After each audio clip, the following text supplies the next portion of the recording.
This PowerPoint covers chapters 10 and 16. So chapter 10 is diathermy, 16 is other electromagnetic radiation therapies. And we are not going to practice these in the lab. We're just going to talk a little bit about them, not get too in depth, but really talk about contraindications and precautions, as we always do, indications, and sort of the effects of these things. I will probably divide the lecture into two just to not bore you with a super long lecture. So the learning objectives for all of it is to the components that determine the intensity of electromagnetic radiation, the components that determine penetration for electromagnetic radiation, and that's not dissimilar to ultrasound. The physiological effects of electromagnetic radiation, thermal and non-thermal.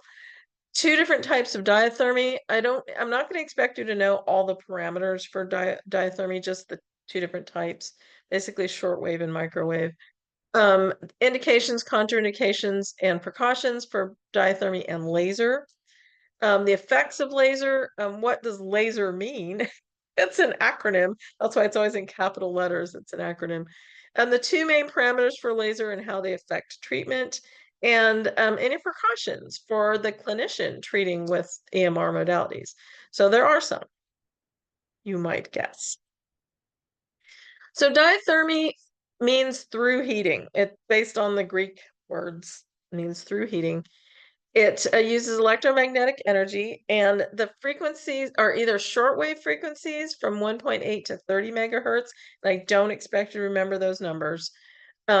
Or microwave from 300 megahertz to 300 gigahertz. And we'll look at, in the next section, we'll look at the whole electromagnetic spectrum and see where these fall. So there are three shortwave frequency bands that are assigned by the FCC, because there are also other things, radio and whatnot, going on in the shortwave frequencies.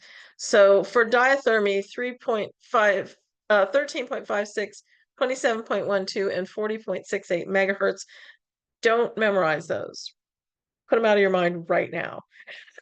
One thing I want you to know is that diathermy is two applications, either shortwave or microwave. And there's one microwave band that's assigned by the FCC at 2450 megahertz. Diathermy can be continuous or pulsed, just like ultrasound. So that's our duty cycle on off time, basically. And that is going to determine whether it's thermal or non-thermal. So the thermal effects of diathermy, the temperature increases in the treated tissue. That's what we want for thermal effects, right? So the amount of temperature increase depends on the field intensity, the tissue type. Fatty tissues tend to absorb more heat from diathermy.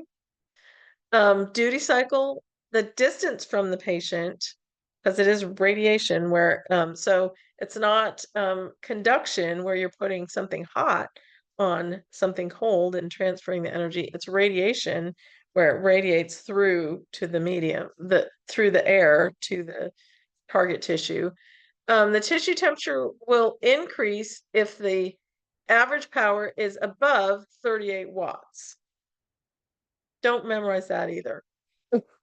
Diathermy heats more deeply than hot packs because it heats sort of from the inside out.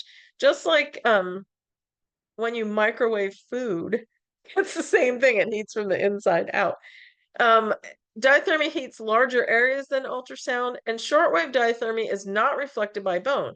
So it doesn't pose the risk of periosteal burning like ultrasound does. So for a long time, ultrasound has sort of been out. The machines were huge and difficult to set up, and there are different precautions. Well, now some smaller, easier to use machines have been developed, and so it's coming into use a little bit more than it used to. But I'll tell you, I've never worked in a clinic that has diathermy. I've been in a lab that has diathermy, but that's it. So the type of diathermy applicators, inductive coils, which is so two shortwave and one microwave. Inductive coils and capacitive plates are the two shortwave applicators, and the magnetron is the microwave applicator. So inductive coils, they produce eddy currents that cause oscillation of tissue particles, causing friction and creating heat. Capacitive plates, the patient becomes part of the electrical circuit, and that heats the tissue. And the magnetron uses an antenna to produce high frequency alternating current, just like your microwave oven to make popcorn. It's sort of the same thing. So the effects of diathermy, the thermal effects, you can use it to heat large, deep areas of tissue. It's been pretty successfully used for arthritis, like heating a shoulder or something like that, can be pretty difficult to get deep enough to get those tissues in the shoulder, and diathermy has shown to be very effective for that. It increases circulation and increases tissue extensibility. The non-thermal effects, you get increased microvascular perfusion. As you can imagine, that's going to help accelerate healing. And it also alters cell membrane function and cellular activity. So again, it's going to have an effect of accelerating healing. Clinical indications for thermal diathermy, it can be used for pain control. There are actually a lot of good studies, and it's being used successfully for people with arthritis pain. Accelerated tissue healing, decreased joint stiffness, and increased joint range of motion. So arthritis is one of the big uses for thermal diathermy, because there's not a lot you can do for arthritis besides exercise. Yay, the big E, my favorite. Exercise, keep your mobility, and manage pain in other ways. But the thermal diathermy has been shown to be effective with arthritis, so that's kind of nice. Non-thermal, oh, and joint replacements, that's another treatment for arthritis, but you don't want to go there if you don't have to. Non-thermal clinical indications for diathermy, pain control, soft tissue, nerve, and bone healing, and improvements of osteoarthritis symptoms.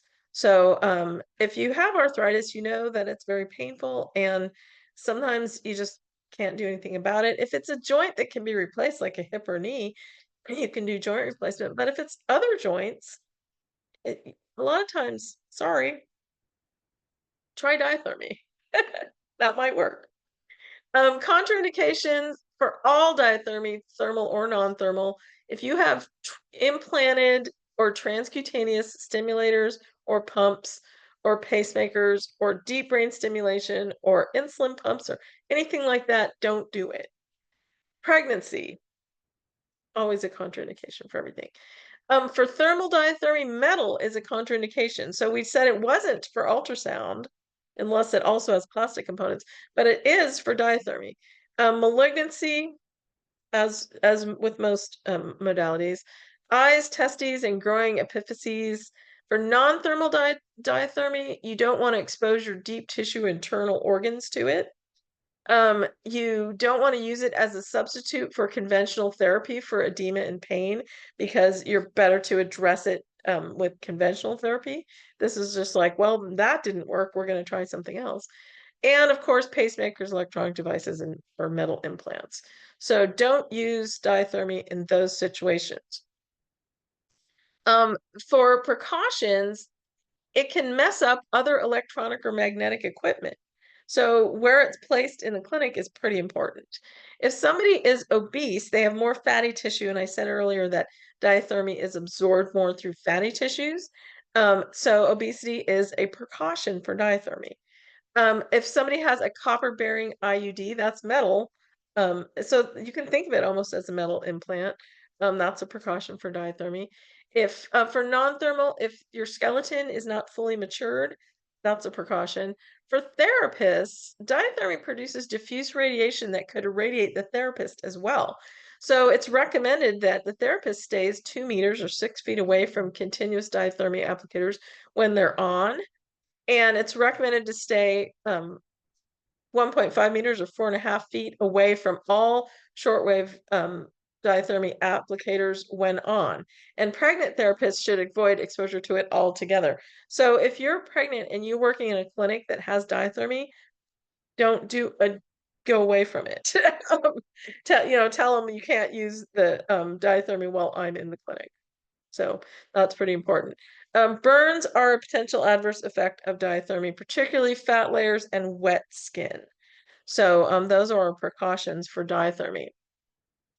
The way it's going to be applied, you're going to, of course, evaluate the patient. That happens for all patients, and determine the appropriateness and safety. So the PT is going to do that, and they are going to decide whether it's appropriate or not. Select a device if you have more than one device to choose from.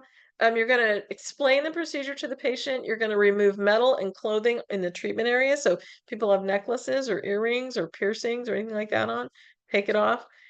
Clean, dry, and inspect the skin, and then wrap the area, drape. Position the patient in the device, turn the machine on. Some devices are self-tuning, some are not. You have to tune it when you get it in there, when you turn it on. You select the treatment parameters, you start the treatment, you assess at 5 minutes for adverse effect. Then when you're done with the treatment, you assess the treatment effect and you document. So pretty straightforward, I think. For the positioning, the inductive applicator, you want to place the drummer plate directly over and close to the skin or tissue being treated. For the capacitive plates, they usually surround the treatment area, and that is the one that I have heard most frequently, like for shoulder or hip arthritis. You place the two plates 2 to 10 centimeters, so 1 to 3 inches, even though 10 centimeters is 4 inches anyway, the skin, and equal distance on either side of the treatment area. So you're kind of surrounding the area with those two plates. For a magnetron, you place it a few inches from the area to be treated and directed towards the skin. We're not going to do this in lab, but just this information is also available in your book and on PhysioU. So we're going to document the area treated, the frequency range, the power setting or the average power, and we know it's going to be greater than 38 watts. The pulse rate, the pulse rate of the diathermy, treatment duration, and the pulse rate is sort of like the frequency. The treatment duration, the type of applicator you use, so you'll say capacitive plates or inductive coil or type of applicator, the patient position and distance from the applicator in centimeters usually, and their response to the intervention. So it's interesting. If anybody has seen diathermy used in a clinic, let me know because I want to hear about it. It's interesting stuff. So in the next section, we are going to talk about laser and other electromagnetic radiation therapies.